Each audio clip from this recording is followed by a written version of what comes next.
قرآن حکیم میں اللہ تعالیٰ نے ایسی کشش اور تاثیر رکھی ہے کہ اگر کوئی شخص پوری توجہ اور انہماک سے اس کی آیات کو سن کر ان کا مفہوم پوری طرح سمجھ لے تو وہ اس سے متاثر ہوئے بغیر نہیں رہ سکتا۔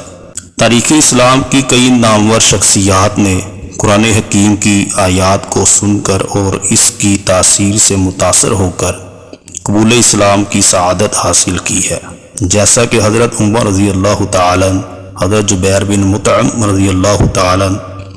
حضرت عثمان بن مظعون رضی اللہ تعالیٰ، حضرت ثمامہ بن اوصال رضی اللہ تعالیٰ۔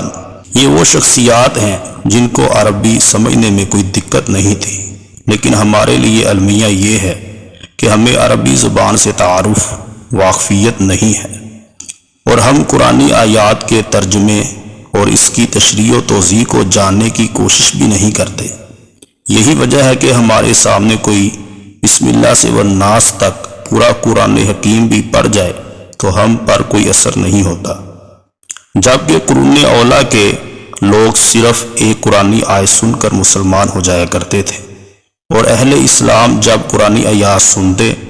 تو ان کی آنکھوں سے بے ساختہ آنسو رواں ہو جایا کرتے تھے اور روتے روتے ان کی داڑیاں تر ہو جاتی اور رخساروں پر نشان پڑ جاتے تھے۔ آج ہم ہر کتاب اور رسالے کو سمجھ کر پڑھنے کی کوشش کرتے ہیں، مگر قرآن عزیز ہی ایسی کتاب ہے کہ مسلمانوں نے اس کے ناظرہ پڑھنے کو ہی کافی سمجھ لیا ہے۔ اللہ تعالیٰ ہمیں قرآن پاک کے معانی اور مفاہیم کو سمجھنے اور ان پر عمل کرنے کی سعادت و توفیق نصیب فرمائے، آمین یا رب العالمین۔